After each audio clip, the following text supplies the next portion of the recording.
Hello students, मैं कपिल कुमार शर्मा एक बार फिर आप लोगों के सामने एक नई वीडियो लेकर आया हूं। और आज की वीडियो मेरी उस कड़ी को जोड़ने की कोशिश करेगी जो वीडियो मैंने कुछ दिन पहले बनाई थी। और उस वीडियो के अंत में मैंने आपको बताया था कि जो टॉपिक, जो सब्जेक्ट मैंने उस वीडियो में कवर करने की कोशिश की थी, तो मैंने बताया था कि एक वीडियो में वो संभव नहीं हो पा रहा है, तो मुझे एक नई वीडियो के द्वारा इस नई व्यवस्था को समझाने का प्रयास करना होगा। तो आज की वीडियो भी मेरी उस कड़ी को जोड़ते हुए बनाई जा रही है, जिसमें मैंने पिछली वीडियो आप लोगों के सामने जो प्रस्तुत की थी, आप लोगों के साथ जो शेयर की थी, उसमें मैंने आपको विद्यालय के यूडाइज नंबर, स्कूल में पढ़ रहे सभी छात्रों के लिए पेन नंबर की व्यवस्था को थोड़ा थोड़ा बताया था।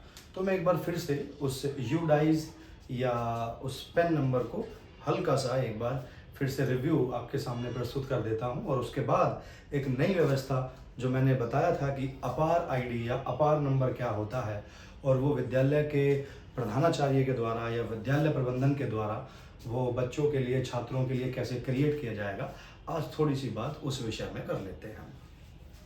तो मैंने आपको बताया था बेटा कि हम लोग यूडाइज क्या होता है, यूडाइज के विषय में मैंने आपको बताया था, और इसके साथ साथ मैंने आपको पेन नंबर के विषय में भी बताया था। यूडाइज क्या होता है, पेन नंबर क्या होता है। अच्छा, यूडाइज और पेन नंबर दोनों के दोनों कितने अंकों के बताए थे मैंने इससे पहले वाली वीडियो में। मैंने बताए थे कि ये दोनों जो नंबर होते हैं ये 11 अंकों के होते हैं। यूडाइज नंबर 11 अंकों का होता है, जो किसी विद्यालय विशेष को, जो किसी विद्यालय या स्कूल विशेष को दिया जाता है, जिससे उस स्कूल की पहचान होती है कि ये स्कूल मान्यता प्राप्त है, ये स्कूल एफिलेटेड है सरकार के द्वारा, और सरकार ने ही उस विद्यालय को एक पहचान दी है, और वो पहचान एक नंबर के रूप में है। और वो नंबर कौन सा है? वो नंबर है यूडाइज नंबर। उसके बाद ये जो पेन नंबर है ये भी 11 अंकों का है। इसमें हम लोग लिख देते हैं एक बार, ये जो यूडाइज नंबर है ये किसी विद्यालय विशेष के लिए है। और पेन नंबर की अगर हम लोग बात करें तो ये छात्र या छात्रा, किसी भी स्टूडेंट्स के लिए ये नंबर भी सरकार द्वारा निर्धारित किया जाता है। कोई भी विद्यालय, कोई भी स्कूल इसको अपनी तरफ से अलॉट नहीं करता है। स्कूल का काम केवल बच्चे की जो डिटेल है, जो बच्चे की एंट्री है, जिसके विषय में मैंने बताया था कि लगभग 35 एंट्री एक बच्चे की स्कूल ऑनलाइन एंट्री करता है, और उसके बाद सरकार उन सभी डेटा का एनालाइज करती है, और एनालाइज करके उस छात्र विशेष को, उस छात्रा विशेष को वो एक नंबर निर्धारित करती है, जिसे हम लोग क्या कहते हैं? पेन नंबर कहते हैं। Unified district information system of education, और ये डेटा है एक तरीके का, और ये परमानेंट एजुकेशन नंबर है, जहाँ कहीं कहीं पर ये पर्सनल एजुकेशन नंबर भी लिखने के लिए, या मतलब आपको दिखाई देता है ऑनलाइन जब आप इसको सर्च करते हैं। तो ये हमारी व्यवस्था है, जिसमें यूडाइज एक ऐसी व्यवस्था जो किसी विद्यालय विशेष को दी जाती है उसकी पहचान के लिए, और पेन नंबर किसी छात्र विशेष को दिया जाता है, जिससे उसकी एंट्री स्कूल में हो जाती है। उसके बाद सरकार के द्वारा ये नंबर उनको निर्धारित किया जाता है। इसके विषय में थोड़ा सा और जानकारी प्राप्त कर लेते हैं। मैंने इससे पहले भी आपके सामने पेन नंबर के विषय में कुछ जानकारी देने की कोशिश की थी, तो इस पेन नंबर को थोड़ा सा और एक्सप्लेन कर लेते हैं कि ये पेन नंबर क्या है। ये पेन नंबर वो पेन कार्ड वाला नंबर नहीं है, वो PAN नंबर होता है। वो परमानेंट अकाउंट नंबर होता है, जो लगभग जो सैलरीड पर्सन होते हैं, जो जॉब कर रहे हैं, जो व्यापार कर रहे हैं, है ना, उन सभी लोगों को एक पेन नंबर दिया जाता है, जिसे हम लोग परमानेंट अकाउंट नंबर कहते हैं। लेकिन ये पेन नंबर है PEN, जो स्कूल में पढ़ रहे स्कूली छात्र छात्राओं को दिया जाता है। ये इसकी एक फुल फॉर्म हम लोग यहाँ पर लिख देते हैं। ये परमानेंट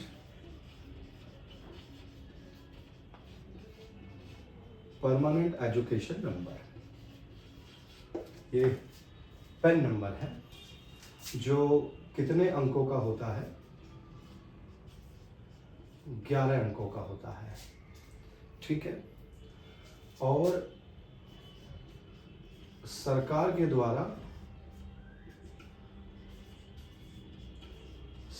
द्वारा निर्धारित किया जाता है सभी छात्रों को। इसके लिए स्कूल को क्या चाहिए कि स्कूल अपने विद्यालय में पढ़ रहे कक्षा 1 से लेकर और कक्षा 12 तक के सभी छात्रों का डेटा ऑनलाइन फीड करे।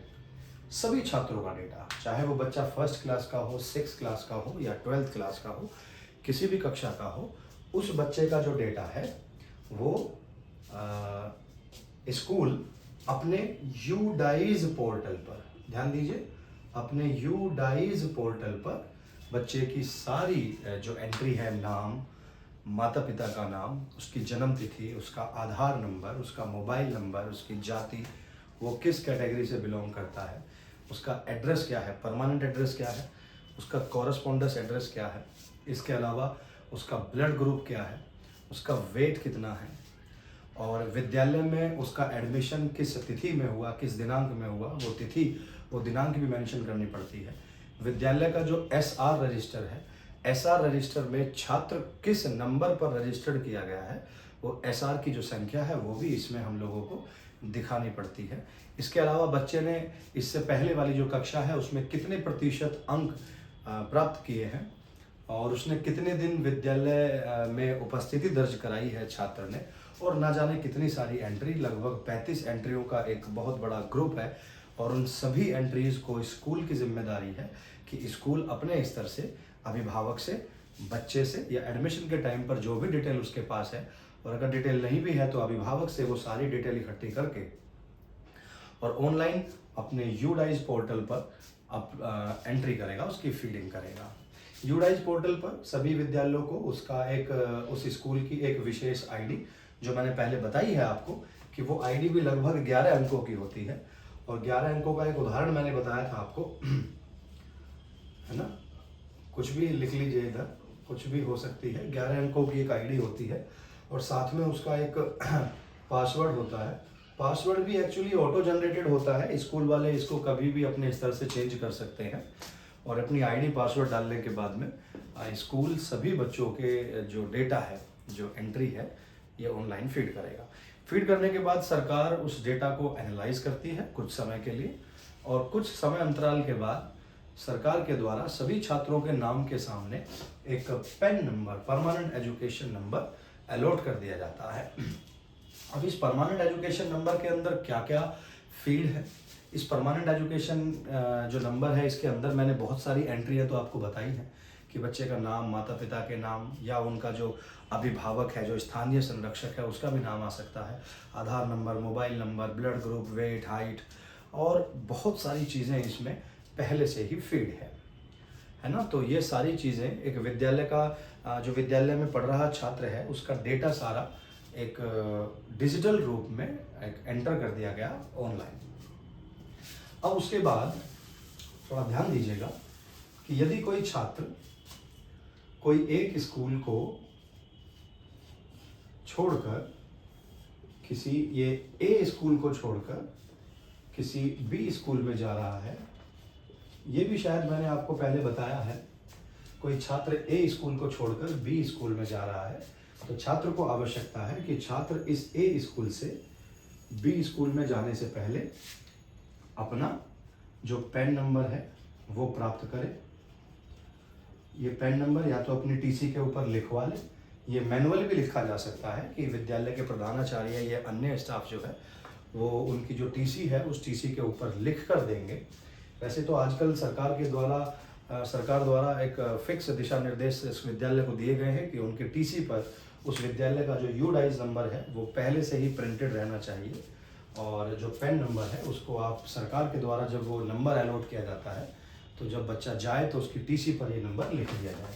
साथ में छात्र अपनी टीसी और जिस कक्षा तक वो पढ़ा है उस कक्षा तक उसके पास रिजल्ट होना चाहिए, और लगभग जो महत्वपूर्ण कागज़ हैं वो इस ए स्कूल से बच्चा लेकर और कौन से विद्यालय में चला जाएगा, बी स्कूल में जाएगा। बी स्कूल की क्या जिम्मेदारी है कि उस छात्र के पेन नंबर को अपने सिस्टम में डालकर एंटर करेगा तो इस विद्यालय को क्या सुविधा होगी कि पूर्व विद्यालय की जितनी भी सूचनाएं हैं, नाम, माता पिता का नाम, मोबाइल नंबर, आधार नंबर, उसने कितने नंबर प्राप्त किए पिछले स्कूल में वो कितने दिन विद्यालय गया, मतलब उपस्थिति कितनी दर्ज कराई, तो ये सारा डेटा ऑटोमेटिक ए स्कूल से बी स्कूल के सिस्टम में इंपोर्ट हो जाएगा अपने आप। तो इस स्कूल को कुछ एंट्रियां भरने की ज़रूरत नहीं है। इस स्कूल को कुछ विशेष एंट्री भरनी है कि उसके एसआर रजिस्टर में बच्चा किस नंबर पर निर्धारित किया गया है, तो कुछ विशेष एंट्री भरकर और ये बच्चा अब ए स्कूल के सिस्टम से हटकर और कौन से स्कूल के सिस्टम में चला गया, बी स्कूल के सिस्टम में चला गया। तो इस तरीके से अगर बच्चा अपने जीवन काल में कक्षा 1 से लेकर कक्षा 12 तक यदि 2 स्कूल बदल रहा है, 4 स्कूल बदल रहा है, 10 स्कूल बदल रहा है, तो केवल उसका जो पैन नंबर होगा वो एक ही होगा, पैन नंबर नहीं बदलेगा, बशर्ते पैन नंबर को वो एक स्कूल से दूसरे स्कूल में बस ट्रांसफ़र करता चला जाए। और उस पैन नंबर के अंदर उस बच्चे ने इतने सारे विद्यालय बदले, 2, 4, 10 जितने भी स्कूल बदले, कितने कितने दिन उन स्कूल में पढ़ा, कितने कितने अंक प्राप्त किए, उनकी प्रतिशत और टोटल नंबर भी पता लग जाएगा। किस विद्यालय में उसके एसआर नंबर कितना था, हाइट वेट में कितना परिवर्तन आया, और ब्लड ग्रुप तो सेम ही है, वो तो नहीं बदलेगा, वो लगातार चलता रहेगा। तो बच्चे के इस पैन नंबर में विद्यालय का जो स्तर है, जो शैक्षिक रिकॉर्ड है, वो सारा डिजिटल रूप में रिकॉर्ड होता चला जाएगा। तो यदि सरकार को, छात्र को, अभिभावक को या उनके माता पिता को आवश्यकता है कि किसी बच्चे के शैक्षिक रिकॉर्ड को, कि वो कक्षा 1 से लेकर या कक्षा 12 तक किन किन विद्यालयों में पढ़ा है, तो आप या कोई भी व्यक्ति उस बच्चे के पैन नंबर से ये सारी जानकारी प्राप्त कर सकता है। वैसे तो पैन नंबर के विषय में थोड़ा सा जानकारी थोड़ी है, ये इसको कितना ही बड़ा कर लीजिए, जो व्यक्ति या स्कूल इसको कर रहे हैं, बहुत मेहनत से कर रहे हैं सभी लोग, तो मेरा अभिभावक के जो माता पिता हैं उनसे भी अनुरोध है कि विद्यालय के द्वारा मांगे गए किसी भी कागज़, जैसे आधार नंबर, माता पिता या बच्चे का आधार नंबर, और बच्चे के आधार में यदि किसी प्रकार की कोई त्रुटि है तो उसको समय से पहले अपडेट करा लिया जाए, जिससे विद्यालय आपके बच्चे के रिकॉर्ड को भली भांति सुचारू रूप से ऑनलाइन कर सके, जिससे भविष्य में बच्चे के शैक्षिक रिकॉर्ड में या अन्य किसी दस्तावेज में, उसके डेटा में किसी प्रकार की कोई त्रुटि ना रहे। तो थोड़ा सा अब आगे बढ़ते हैं, इसको मैं मिटाने की कोशिश करता हूँ।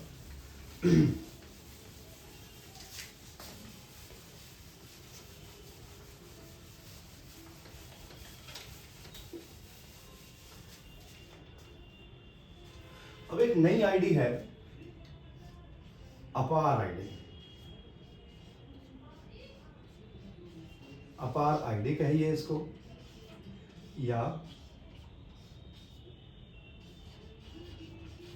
इसको हम लोग अपार नंबर कहें।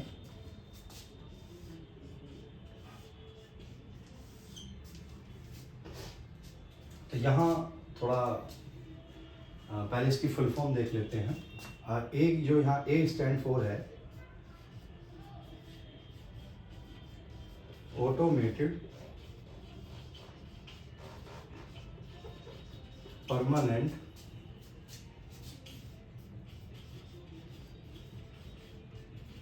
एकेडमिक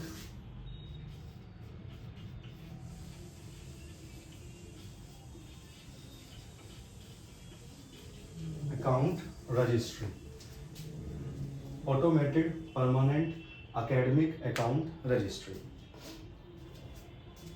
तो अब अपार आईडी के विषय में बात करते हैं। ये सरकार के द्वारा चलाई गई एक नई व्यवस्था है जो लगभग 2024 से लागू है।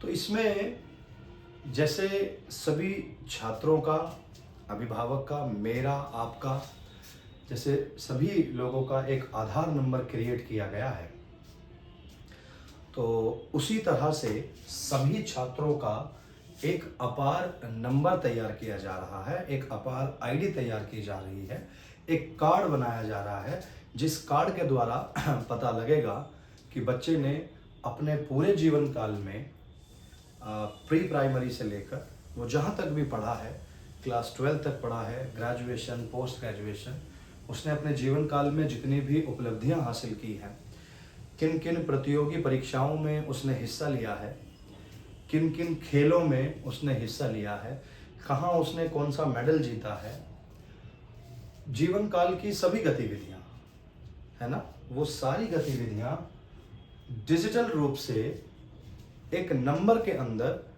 रिकॉर्ड कर ली जाएगी, संचय कर ली जाएगी।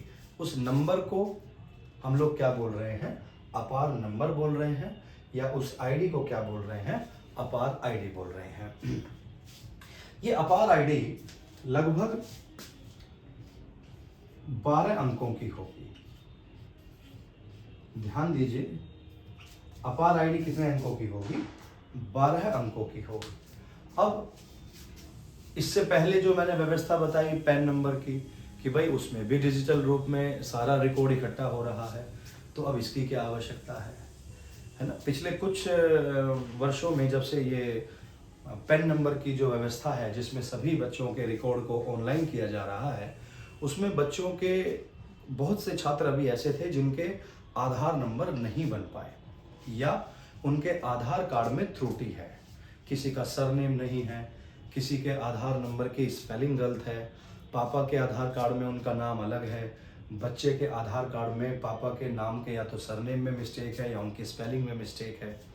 तो कुछ इस तरह की व्यवस्थाएं जो आधार में त्रुटि है या आधार है ही नहीं, तो बिना आधार के हमारा पैन नंबर क्रिएट तो हो जाता है, लेकिन उसकी आवश्यकता पैन नंबर में होगी जरूर, आज नहीं होगी तो कल होगी, इसलिए आधार नंबर तो जरूरी है। तो उस त्रुटि को दूर करने के लिए और उस डिजिटल रिकॉर्ड को और पुख्ता करने के लिए एक नई व्यवस्था तैयार की गई, जिसे अपार आईडी या अपार नंबर बोला गया। तो पैन नंबर तो एक ऐसी आईडी है जो विद्यालय में ही उपस्थित है, और विद्यालय आपको, जब बच्चा विद्यालय एक छोड़कर दूसरे स्कूल में जा रहा है, तब उस परमानेंट या पैन नंबर की आवश्यकता होगी।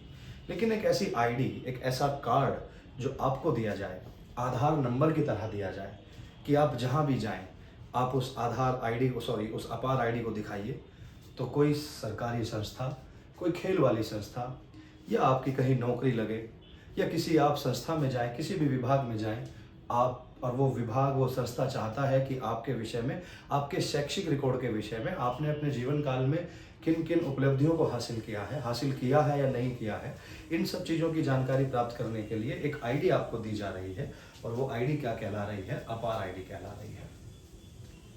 मुझे लगता है कि जो समझाने की मैं कोशिश कर रहा हूँ, आप सब लोग उस चीज़ को समझ रहे हैं।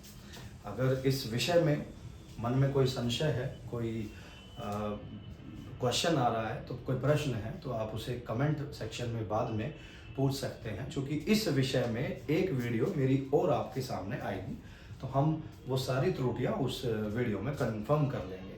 इससे पहले जो वीडियो मैंने बनाई थी, उसके विषय में कई लोगों के मेरे पास कमेंट आए, पर्सनल नंबर पर भी मेरे पास कमेंट आए। जो अभिभावक मुझे पर्सनली जानते हैं, जिन्होंने मेरी वीडियो देखी है, उन्होंने कुछ सवाल किए थे, तो मैंने उनके सवालों के जवाब तो वैसे फ़ोन पर या व्हाट्सएप पर उनके पर्सनल मैसेज के द्वारा दे दिए हैं, परंतु इस वीडियो में या इससे पहले वाली वीडियो में अगर किसी भी छात्र का या अभिभावक का कोई सवाल है, तो वो मुझे कमेंट करके ज़रूर पूछे। मैं कोशिश करूँगा कि उनके सवालों के जवाब समय रहते दे सकूँ। खैर, ये अपार आईडी के विषय में बताते हैं। अब आप सपोज करिए कि ये एक बॉक्स है, ये एक बॉक्स है। इस बॉक्स में क्लास फर्स्ट से लेकर और क्लास 12th तक का पूरा रिकॉर्ड है। किसी बच्चे के कागज हैं 10वीं 12वीं 8वीं, वो स्कूल लाइफ में उसने जो जो मेडल जीते हैं, जो जो सर्टिफिकेट जीते हैं, वो सब कक्षा 1 से लेकर 12 तक का जो भी शैक्षिक रिकॉर्ड है, वो इस डब्बे के अंदर है भाई साहब। फिर वो ग्रेजुएशन कर रहा है, तो ग्रेजुएशन के कागज भी हमने इसमें रख दिए, पीजी के कागज भी हमने इसमें रख दिए। वो किसी गेम मतलब खेल में जुड़ा हुआ है, बहुत सारी प्रतियोगी परीक्षाएं दी हैं उसने। कोई बच्चा पुलिस का टेस्ट दे रहा है, कोई एसएससी का दे रहा है, कोई रेलवे का दे रहा है, कोई पीसीएस आईएएस दे रहा है, और जहाँ जहाँ वो टेस्ट देने के लिए फॉर्म भरता है, वहाँ वहाँ वो आधार नंबर जोड़ता है, और जहाँ जहाँ वो अपना आधार नंबर जोड़ेगा, वो सारा रिकॉर्ड ऑटोमेटिक इस डब्बे में अपने आप आ जाएगा। तो ये जो डब्बा है, ये एक लॉकर है ना, ये एक लॉकर है। और ये लॉकर कैसा है, डिजिटल रूप में है। डिजिटल मतलब सॉफ्ट कॉपी के रूप में, सारा डेटा एक बॉक्स के अंदर है। ये डिजिटल लॉकर के रूप में काम कर रहा है। तो इसे हम लोग डिजी लॉकर के बारे में तो खैर आप जानते ही हैं, सरकार के द्वारा व्यवस्था काफ़ी वर्षों से चलाई जा रही है जिसे डिजी लॉकर कहते हैं, जिसमें आपके लाइसेंस, आधार नंबर, जाति प्रमाण पत्र, मूल निवास प्रमाण पत्र, न जाने कितने कागज आप उसमें सॉफ्ट कॉपी के रूप में सहज कर रख सकते हैं। और वो भारत देश में कहीं पर भी वैलिड है, वो सरकार के द्वारा दिशा निर्देश दिए गए हैं। इसी तरीके से डिजी लॉकर की तरह ये एक लॉकर है जिसे हम लोग क्या बोल रहे हैं, ये छात्र का एडू लॉकर है। एडू लॉकर मीन्स है एजुकेशन लॉकर, कि छात्र ने अपने जीवन काल में शैक्षिक रूप से कौन कौन सी उपलब्धियां हासिल की हैं, वो एक डिजिटल रूप में एक लॉकर के अंदर बंद है। और इस लॉकर को अगर आप खोलना चाहते हैं, जैसे ये लॉकर किसका है, ये लॉकर है किसी राहुल नाम के बच्चे का, तो अगर आप इस लॉकर को खोलना चाहते हैं तो आपको इसका एक नंबर दिया जाएगा, एक पासवर्ड दिया जाएगा, है ना। वो नंबर या पासवर्ड एक ही बात है। तो अगर आप इस डब्बे को खोलना चाहते हो तो आपको इसका एक नंबर पता होना चाहिए, और वो नंबर कौन सा होगा, वो अपार नंबर होगा। समझ रहे हैं। तो अगर आप अपना जाति प्रमाण पत्र बनवाने के लिए जा रहे हैं, आप अपना जन्म प्रमाण पत्र बनवाने के लिए जा रहे हैं, आपने अपना आय प्रमाण पत्र बनवाया है, आपने अपना पासपोर्ट बनवाया है, कोई भी सरकारी कागज, कोई भी सरकारी दस्तावेज, जहां जहां आप उसे बनवाने के लिए जाएंगे, आप वहां अपना आधार नंबर जरूर देंगे। और आधार नंबर जहां देंगे वो रिकॉर्ड अपने आप इस लॉकर में खुद जाके सेव हो जाएगा। ये इसकी व्यवस्था है। एक व्यवस्था और है, और वो व्यवस्था कौन सी है उसे समझने की कोशिश कीजिए। वो व्यवस्था है कि जैसे ही छात्र की उम्र 18 वर्ष होगी, मतलब जब वो बालिग होगा, तो बालिग होते ही उसका नाम अपने आप संबंधित क्षेत्र की वोटर लिस्ट में भी जुड़ जाएगा, अपने आप जुड़ जाएगा। उस बच्चे को, उस छात्र को, उस व्यक्ति को अब अपना नाम वोटर लिस्ट में अलग से जुड़वाने की जरूरत नहीं है, क्योंकि सरकार के पास इस राहुल नाम के बच्चे का या अन्य किसी बच्चे का एड्रेस, नाम, पापा मम्मी के नाम, जितनी भी जानकारी है वो सब सरकार के पास उपस्थित है। तो सरकार इनका नाम अपने आप वोटर लिस्ट में भी जोड़ सकती है, क्योंकि वोटर आईडी कार्ड और आधार कार्ड भी एक दूसरे से लिंक है। आधार कार्ड और अपार नंबर भी एक दूसरे से लिंक है। पैन नंबर और आधार कार्ड ये भी एक दूसरे से लिंक है। आप अपने बैंक अकाउंट खुलवाने के लिए जाएंगे तो वहां पर भी आपका आधार नंबर लगेगा, और जहां जहां आधार नंबर अपडेट होता जाएगा, जहां जहां आप अपना अकाउंट खुलवाएंगे, वो सारी जानकारी भी यहीं इसी चीज में सेव होती चली जाएगी। अब ये बनेगा कैसे? ये अपार नंबर बनवाने की जो व्यवस्था है, अपार नंबर बनवाने के लिए आपको कहीं विशेष रूप से नहीं जाना। ये अपार आईडी, ये अपार नंबर आपके बच्चे या आप स्वयं जिस विद्यालय में पढ़ रहे हैं वो विद्यालय अपने आप बनाएगा, अपने आप जनरेट करेगा। और वो जनरेट कैसे करेगा? वो तो वीडियो, वो जानकारी तो स्कूल के लिए है कि उसको जनरेट कैसे कर दी है, लेकिन मेरी प्राथमिकता है कि आप लोगों को बताएं कि इसका महत्व क्या है, इसका इम्पोर्टेंस क्या है। परंतु विद्यालय अपने स्तर पर इस अपार आईडी को जनरेट करेगा। उसके लिए अभिभावक को चाहिए कि स्कूल के कहने पर आप अपना एक सहमति पत्र, एक कंसेंट फॉर्म विद्यालय में जाकर जमा करें। वो सहमति पत्र जब तक विद्यालय के पास नहीं जाएगा, विद्यालय आपका अपार नंबर या अपार आईडी क्रिएट या जनरेट नहीं करेगा, क्योंकि सरकार के द्वारा सख्त दिशा निर्देश दिए गए हैं कि अभिभावक की सहमति लेकर ही विद्यालय बच्चे की अपार आईडी या अपार नंबर जनरेट करे। और अगर ऐसा नहीं है तो उस बच्चे की अपार आईडी या अपार नंबर जनरेट नहीं होगी। मेरी बात समझ में आ रही है? तो विद्यालय को भी चाहिए कि सभी अभिभावकों को एक सूचना भेजकर और उन सभी अभिभावकों से एक एक सहमति ले ली जाए कि हम आपके बच्चे के विषय में ये कार्य कर रहे हैं, आपके बच्चे का अपार नंबर जनरेट कर रहे हैं, कृपया करके आप अपनी सहमति हमें लिखित रूप में दे दीजिए। वैसे सरकार के द्वारा इस विषय में ऑनलाइन एक सहमति पत्र भी जारी किया गया है, तो यदि विद्यालय चाहे, यदि अभिभावक चाहे तो वो सहमति पत्र वहाँ से डाउनलोड कर ले और सेम लैंग्वेज का या उसी को प्रिंट कर कर उस पर सहमति देकर और विद्यालय को प्रस्तुत कर सकता है, और विद्यालय उस सहमति पत्र के आधार पर आपका या आपके बच्चे का जो अपार नंबर है, जो अपार आईडी है, वो जनरेट कर देगा। लेकिन थोड़ा ध्यान दीजिए कि अपार नंबर जनरेट तब तक नहीं होगा जब तक आपकी सारी आईडी एक समान नहीं होगी। यदि आपका नाम पैन नंबर में यूडाइज पर अलग है और आपका आधार नंबर में नाम अलग है तो अपार नंबर जनरेट नहीं होगा। आपका जो नाम आधार में है वही नाम आपका यूडाइज पर होना चाहिए जहां आपने पैन नंबर जनरेट किया है, और जैसे अगर वो सारी आईडी सेम होगी तो आपका नाम जनरेट हो जाएगा, आपका नंबर जनरेट हो जाएगा। लेकिन यदि आपके आधार कार्ड में या जो एंट्री यूडाइज पर की गई है, पैन नंबर पर की गई है, अगर उसमें कोई त्रुटि है तो अपार नंबर जनरेट नहीं होगा। तो अभिभावक को चाहिए कि जिन अभिभावकों ने अपना या अपने बच्चों का, छात्रों का आधार नंबर अभी तक अपडेट नहीं कराया है, किसी के नाम में यदि कोई त्रुटि है, जन्मतिथि में त्रुटि है, नाम की स्पेलिंग में त्रुटि है, किसी भी प्रकार का अगर संशोधन वांछित है आपके आधार कार्ड में, तो ये आपके लिए बहुत ज़रूरी है कि आप अपने बच्चों का जो आधार नंबर है, आधार कार्ड है, स्वयं अपना भी आधार कार्ड, माता पिता, उन सबको अपडेट करा लिया जाए और वो अपडेटेड आधार कार्ड विद्यालय में जमा करा दिया जाए। विद्यालय में जमा होने वाले कागज गोपनीय रहेंगे, वो विद्यालय में संचय करके रखे जाएंगे, उनको सेव करके रखा जाएगा। सरकार के द्वारा मांगने पर ही या विशेष विभाग के द्वारा मांगने पर ही वो सूचनाएं किसी संबंधित विभाग को दी जाएंगी, और सरकार भी अभिभावकों को ये गारंटी देता है कि उनका जो डेटा है वो गोपनीय रहेगा, वो कहीं भी किसी भी रूप में किसी अन्य व्यक्ति को नहीं दिया जाएगा। संबंधित विभाग, कोई भी संबंधित विभाग अगर सरकार से चाहता है कि इस छात्र की सूचनाएं मुझे चाहिए तो वो सूचनाएं वहाँ दी जाएगी, लेकिन उसका गलत उपयोग कहीं भी नहीं किया जाएगा।